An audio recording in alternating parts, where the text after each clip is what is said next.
रामलाल गांव के एक मेहनती किसान थे। उनकी पत्नी शांति देवी बहुत सीधी सादी और परिवार को जोड़कर रखने वाली औरत थीं। उनके दो बेटे थे, अमन और रोहित। अमन बड़ा बेटा था, बचपन से ही शांत, जिम्मेदार और मेहनती।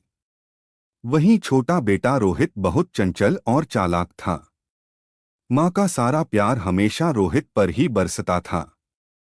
अगर घर में दो मिठाइयाँ आती तो बड़ी वाली रोहित को मिलती। नए कपड़े आते तो पहले रोहित के लिए खरीदे जाते। अमन को हमेशा यही सुनने को मिलता, तू बड़ा है, तुझे समझना चाहिए। अमन कभी शिकायत नहीं करता था। वह चुपचाप सब सह लेता। जब दोनों बच्चे छोटे थे तब रामलाल खेतों में काम करने जाते और अमन भी उनके साथ जाता। छोटी उम्र में ही उसने हल चलाना, बैलों को संभालना और खेतों की देखभाल करना सीख लिया था। लेकिन रोहित को खेतों में काम करना पसंद नहीं था। वह स्कूल के दोस्तों के साथ घूमता रहता। एक दिन स्कूल से खबर आई कि रोहित पढ़ाई में बहुत अच्छा है। मास्टर जी ने कहा, अगर इसे शहर भेजा जाए तो यह बड़ा अफसर बन सकता है। बस फिर क्या था? शांति देवी ने उसी दिन फैसला कर लिया कि रोहित को शहर भेजा जाएगा। लेकिन घर की हालत बहुत खराब थी। पैसे इतने नहीं थे कि दोनों बेटों की पढ़ाई चल सके। उस रात रामलाल बहुत देर तक चुप बैठे रहे। अचानक अमन बोला, बाबूजी, मेरी पढ़ाई छुड़वा दीजिए। रोहित को पढ़ा लीजिए। रामलाल की आंखें भर आईं। बेटा, तेरे भी सपने हैं। अमन हल्का सा मुस्कुराया। घर के बड़े बेटे सपने नहीं देखते बाबूजी, जिम्मेदारियां देखते हैं। अगले ही दिन अमन ने स्कूल छोड़ दिया।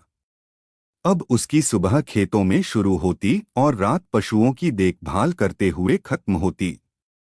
उधर रोहित शहर चला गया।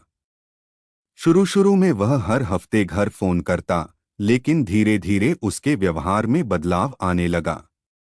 अब वह गांव और खेती को छोटा समझने लगा था। जब भी घर आता अमन को देखकर कहता, भैया, सारी जिंदगी खेतों में ही मिट्टी खोदते रहोगे क्या? अमन बस मुस्कुरा देता। कुछ सालों बाद रोहित की नौकरी शहर की एक बड़ी कंपनी में लग गई। पूरे गांव में मिठाई बांटी गई। शांति देवी खुशी से रो पड़ी। लेकिन उसी दिन से घर में अमन की अहमियत और कम हो गई। अब हर बात में रोहित की तारीफ होती। रोहित ने हमारा नाम रोशन कर दिया। हमारा छोटा बेटा अफसर बन गया। और अमन, वह सुबह से शाम तक खेतों में काम करता रहता। धीरे धीरे उसे महसूस होने लगा कि वह इस घर का बेटा नहीं, नौकर बनकर रह गया है। एक दिन गांव में शादी थी। सब नए कपड़े पहनकर गए।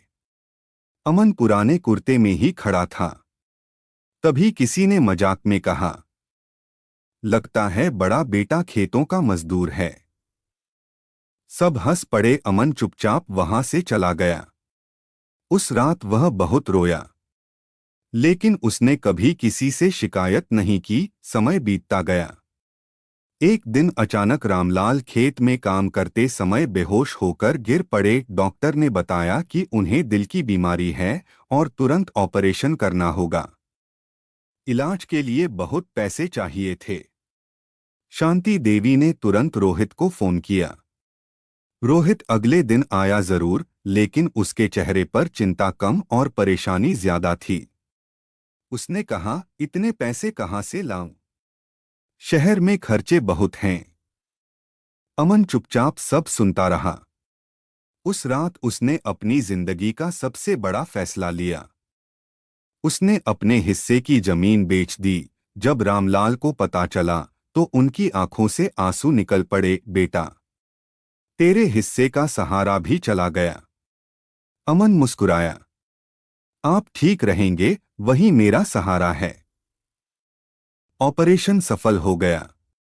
रामलाल बच गए। लेकिन अब अमन के पास कुछ नहीं बचा था। उधर रोहित की जिंदगी शहर में और चमकने लगी। उसने शहर में बड़ा घर खरीद लिया, महंगी गाड़ी ले ली। अब उसे गांव आना भी पसंद नहीं था। कुछ साल बाद रामलाल की तबीयत फिर बिगड़ने लगी। उन्हें महसूस हो गया था कि उनका आखिरी समय करीब है। एक रात उन्होंने दोनों बेटों को अपने पास बुलाया। कमजोर आवाज में बोले, मेरे बाद तुम दोनों साथ रहना। रोहित ने सिर हिला दिया, लेकिन अमन चुप रहा। उसे पता था कि ये सिर्फ शब्द हैं। कुछ दिनों बाद रामलाल की मौत हो गई। पूरा घर शोक में डूब गया। 13वीं के बाद रोहित ने जायदाद की बात शुरू कर दी। उसने चालाकी से सारे कागज अपने नाम करवाने की कोशिश की। शांति देवी भी छोटे बेटे के पक्ष में थीं। अमन को सिर्फ घर के पीछे का पुराना कमरा देने की बात हुई। गांव वाले भी हैरान थे। जिस बेटे ने पूरी जिंदगी परिवार के लिए कुर्बानी दी, आज उसी को सबसे कम हिस्सा मिल रहा था। लेकिन अमन ने फिर भी कोई झगड़ा नहीं किया। उसने सिर्फ इतना कहा, अगर आप सबकी खुशी इसी में है तो मुझे मंजूर है। उस रात वह चुपचाप घर छोड़कर चला गया। कई महीनों तक किसी को उसकी खबर नहीं मिली। उधर रोहित ने शहर में बिजनेस शुरू किया। शुरुआत में बहुत फायदा हुआ, लेकिन बाद में उसका साथी पैसे लेकर भाग गया। रोहित पर भारी कर्ज चढ़ गया। बैंक वाले घर तक पहुंच गए। गाड़ी छिन गई। दोस्तों ने भी साथ छोड़ दिया। अब वही लोग जो उसकी तारीफ करते थे, उसका मजाक उड़ाने लगे। एक रात रोहित शराब के नशे में सड़क किनारे बैठा रो रहा था। तभी उसके सामने एक गाड़ी आकर रुकी। दरवाजा खुला। सामने अमन खड़ा था। रोहित की आंखें झुक गईं।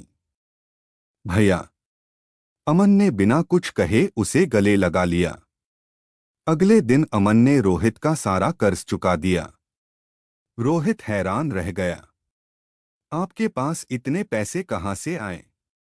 तब उसे पता चला कि अमन शहर जाकर मजदूरी करता रहा, फिर धीरे धीरे छोटा व्यापार शुरू किया और मेहनत से सफल हो गया।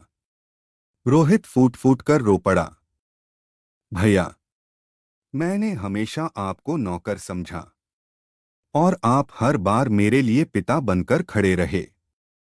अमन की आंखें भी भर आईं। उसने धीरे से कहा, बड़े बेटे घर के लिए कमाते नहीं, खुद को खर्च कर देते हैं। उस दिन रोहित को अपनी सारी गलतियों का एहसास हुआ। वह अमन को वापस घर ले आया। शांति देवी भी अपने बड़े बेटे के पैरों में गिरकर रोने लगी। मुझे माफ कर दे बेटा, मैं तेरा प्यार कभी समझ ही नहीं पाई। अमन ने मां को उठाकर गले लगा लिया।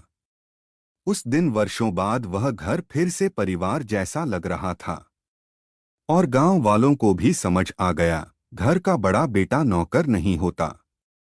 वह उस नींद की तरह होता है जिसके सहारे पूरा परिवार खड़ा रहता है।